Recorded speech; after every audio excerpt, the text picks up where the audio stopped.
Chantal et bienvenue sur ma chaîne Codalea. Aujourd'hui on se retrouve dans un environnement un petit peu particulier puisque je ne peux pas avoir accès au salon et ni à ma bibliothèque puisque mon homme est en train de regarder le Grand Prix de Formule 1. Donc je vous accueille ici dans mon bureau avec mon magnifique bureau là derrière. En tout cas c'est pas pour parler de ça que je vous faisais cette vidéo. Aujourd'hui je vous fais mon bilan lecture du mois de juillet. Alors, le mois dernier, je vous laissais avec ce livre, la magnifique 10 heures de Saint-Pierre, c'est aux éditions Albin Michel.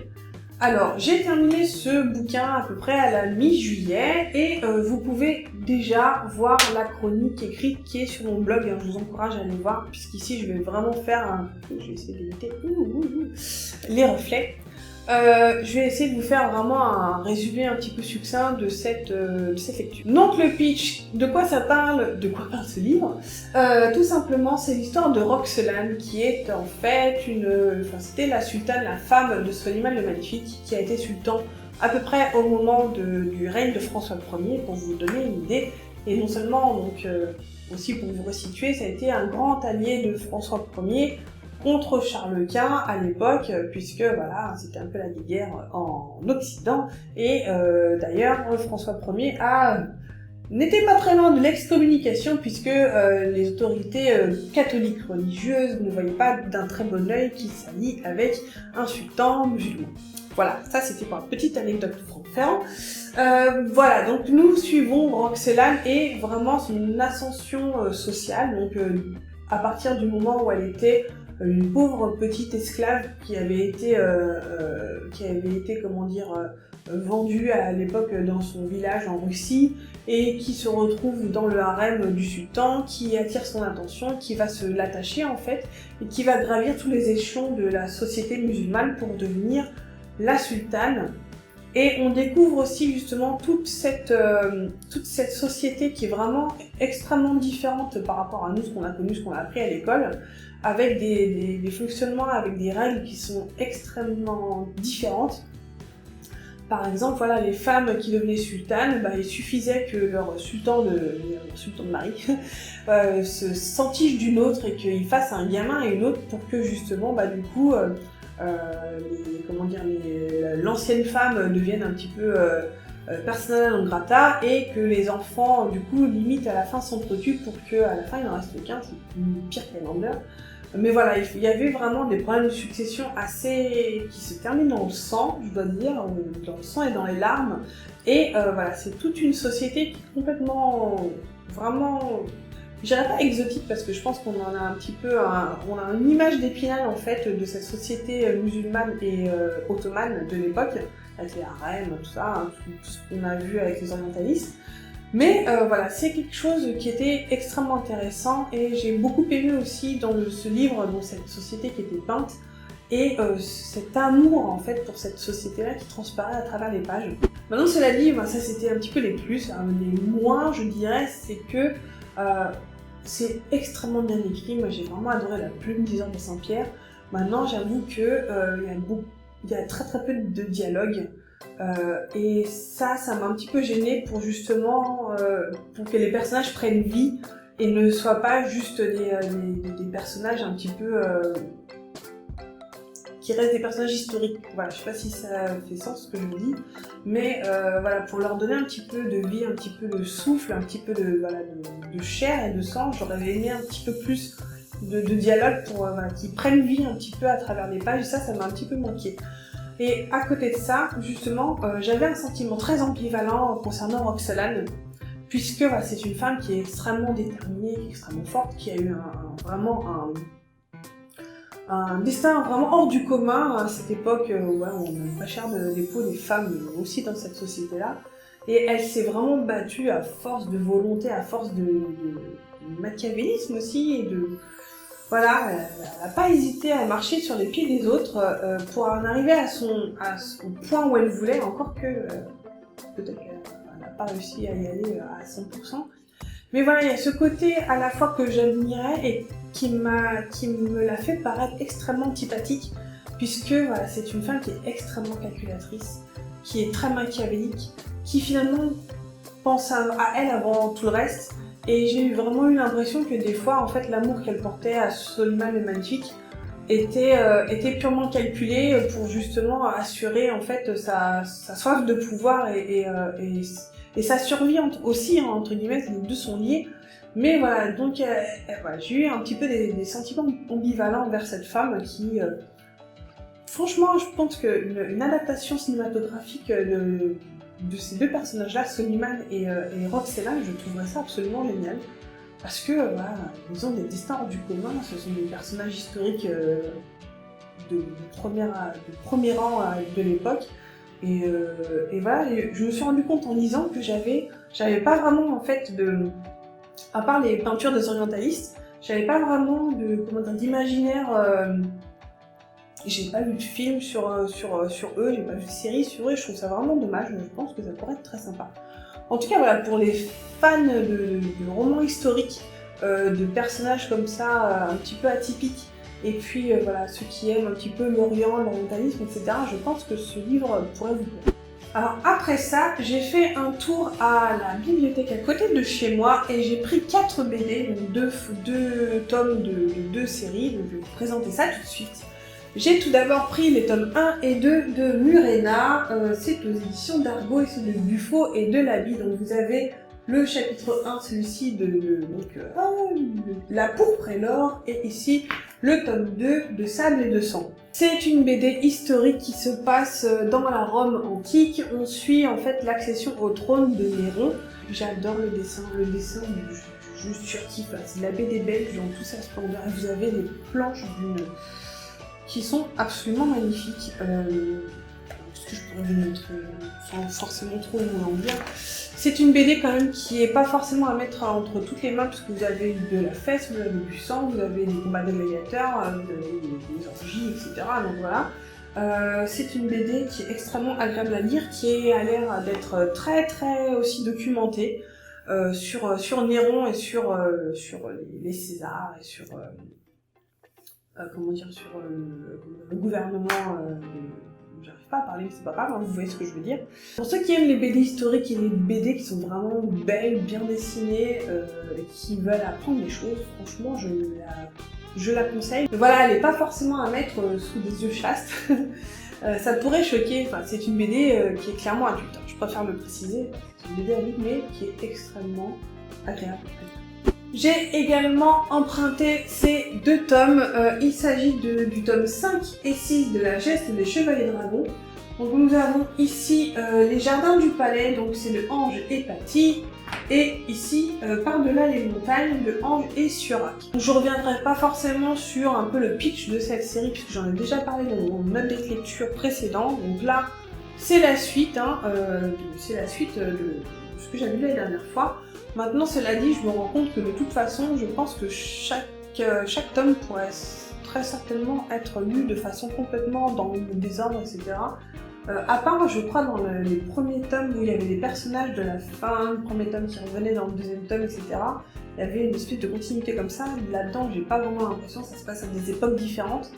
Mais voilà, vous avez à chaque fois un jalon, en fait, une explication de comment s'est construit l'ordre des Chevaliers Dragons, et il y a des choses, voilà, des espèces des règles qui ont changé au fur et à mesure des siècles, etc.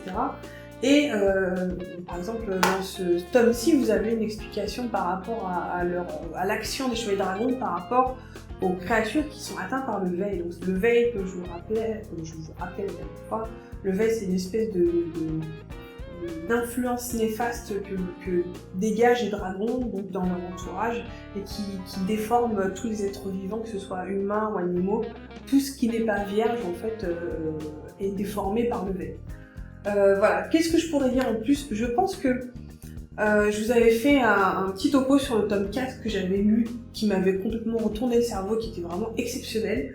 Et là forcément ce qui passe après, ça retombe, même si pris à part en fait, sans forcément, en oubliant que le tome 4 avait été une claque dans la gueule, le tome 5 et 6 sont extrêmement intéressants pour chacun des... Ils sont pas là pour rien, si vous voulez. Ils vont vous expliquer un détail, voilà, de la vie des Chevaliers Dragons et de leur fonctionnement et comment ils ont changé. au travers des siècles. Et voilà, pour ça, c'est assez intéressant pour ces petits moments de vie, d'histoire, on va dire, en tout cas dans cet univers. Je vais y arriver, j'ai du mal à parler. Donc là, comme je m'y attendais, hein, ce n'est pas le même dessinateur donc pour cet homme-là comme pour ceux d'avant. On découvre de nouveaux talents, de nouvelles façons de raconter les histoires. La plume, le scénario de Ange est toujours aussi bien ficelé. Moi, je trouve que c'est une scénariste hors pair à ce niveau-là. J'ai vraiment beaucoup aimé. En tout cas, la geste des Chevaliers Dragons, je vais continuer à les emprunter à la bibliothèque. Donc après avoir terminé La Magnifique et les BD que je vous ai présentés là, j'ai emprunté un autre livre à la bibliothèque que je vais vous présenter maintenant.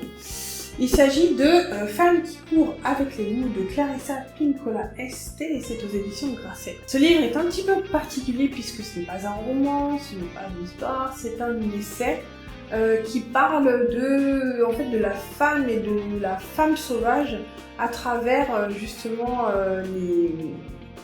des analyses de contes. Et voilà, ça encourage, c'est un bouquin féministe qui encourage les femmes à essayer de redécouvrir leur soi intérieur et leur soi sauvage qui en général a été un peu réprimé et minimisé en fait par la société et par le patriarcat en gros. J'avoue que voilà, c'est une brique, en plus c'est écrit tout petit, et j'ai lu une 50aine de pages. Là j'ai commencé son analyse de contes de Barbe Bleue. Donc quand on se lance dans ce livre, je pense que ce n'est pas un livre qu'il va falloir lire d'une traite. Là je l'ai emprunté à la bibliothèque, mais je pense que ça va être compliqué de tout lire avant de le rendre, parce que finalement c'est pas forcément la façon la mieux en fait de le lire. Je pense que c'est un livre qu'il faudra avoir chez soi, posé sur sa table basse, et puis d'en lire un petit peu de temps en temps, de lire un conte et comment est-ce qu'elle explique certains archétypes, certaines analyses, de picorer un petit peu comme ça de temps en temps par rapport à des thématiques peut-être qui sont propres à nous, parce que ça a des éclairages un petit peu particuliers, ça peut donner des éclairages sur les choses qui peuvent traverser notre vie. Et je pense pas que c'est un truc qui se lise d'une traite, à moins que l'on soit chercheur ou qu'on fasse un mémoire ou une thèse ou j'en sais rien dans ce genre-là. Mais je pense que c'est un livre qu'il faut lire sur la longueur, en fait, sur le long terme. Du coup, c'est une lecture qui va vous demander un petit peu plus d'attention, un petit peu plus de réflexion, plus que d'habitude. Et je pense que pour l'instant, c'est pas forcément ce que je cherchais. Donc du coup, j'ai dû poser ce livre pour pouvoir commencer autre chose, parce que je commençais à sentir un peu la panne de lecture pointer son nez. Et je ne voulais pas me bloquer maintenant parce que voilà, j'ai envie de lire et c'est pas forcément ça que j'ai envie de lire tout de suite. En tout cas, voilà, je prends des pages comme ça, par-ci, par-là. Il y a des analyses de contes quand même qui m'intéressent, comme je vous disais, il y avait Barbe Bleue, et Dieu sait que Barbe Bleue, c'est un de mes contes préférés. Donc voilà, ça dépend un petit peu des contes qu'elle analyse. Mais je pense qu'il faudra un petit peu de temps pour lire tout ça. Et je finis ce point lecture avec la lecture que j'ai en cours, qui est là derrière. Hop, voilà, il s'agit du Don de Fiona McIntosh. Ça, c'est le tome chez Milady. Moi, je le lis en e-book sur ma liseuse, mais j'ai aussi le tome physique. Et c'est un livre que je lis en lecture commune avec Lilia, qui, j'espère, si elle passe par là, je te fais un gros bisou, ma Lilia. J'en suis vraiment au début, hein. Je crois que j'ai juste commencé le film prologue et commencé le chapitre 1. Je lis avec une vitesse pire qu'un escargot en ce moment, c'est assez abominable. Mais bon, maintenant que le nano est terminé, je pense que je vais réussir à reprendre un rythme un petit peu plus soutenu, moi j'espère. Pour l'instant, ça me plaît bien. Je vous dis, hein, j'ai lu peut-être une 50aine de pages pour le moment. Donc je suis vraiment au début du bouquin, hein. Pour l'instant ça me plaît bien. Maintenant, je suis en train de me demander si ça va pas être très stéréotypé. J'attends de voir comment ça va avancer, mais la façon dont sont présentés les personnages au début, j'ai trouvé ça assez stéréotypé, avec les hommes qui sont forts, qui sont battent à l'épée, etc. Et puis les femmes derrière qui sont faibles, qui sont fragiles, et qui sont juste là pour épouser, pour donner un héritier. J'avoue qu'au début ça m'a un peu fait grincer des dents, parce que avant, avant, je sais pas pourquoi ça me gênait pas plus que ça, mais là, d'un seul coup, je l'ai vu, je l'ai remarqué, je fais... Alors que je sais que beaucoup de personnes l'ont aimé, ça veut pas non plus dire que je vais pas aimer ce livre, mais voilà, dans les 50 pages, on pose ça comme base, quoi, et je me suis dit, ah, encore, oh, voilà. Maintenant, voilà, ça veut pas forcément, je veux pas juger de la qualité du livre sur les 50 premières pages, on verra comment ça avance. Maintenant, voilà, c'était mes premières impressions vraiment du tout début du bouquin. Maintenant, Lilia, je sais pas si toi, ça t'aura sauté au nez, mais moi, j'avoue que je l'ai remarqué, voilà. Voilà, c'est ici que se termine ce point lecture, j'espère que ça vous aura plu. Comme d'habitude, si vous avez des questions concernant les livres que je vous ai présentés, si vous les avez lus, si vous les avez pas lus, si vous intéressent, écoutez, n'hésitez pas à me laisser un petit message là-dessous, ça me ferait très plaisir de vous répondre, j'adore répondre à vos commentaires. Et puis aussi, j'aimerais beaucoup savoir ce que vous êtes en train de lire, si votre été ne frôle pas la panne de lecture un petit peu comme moi. Je sais qu'il y a pas mal de booktubeathon, etc. en ce moment. D'ailleurs, je sais que quand je posterai cette vidéo, ce sera terminé. Mais bon, voilà, je vous souhaite de très bons challenges si vous êtes dedans en ce moment. Voilà, je termine cette vidéo là-dessus et je vous souhaite d'excellentes lectures et je vous dis à la prochaine dans une nouvelle vidéo. Ciao.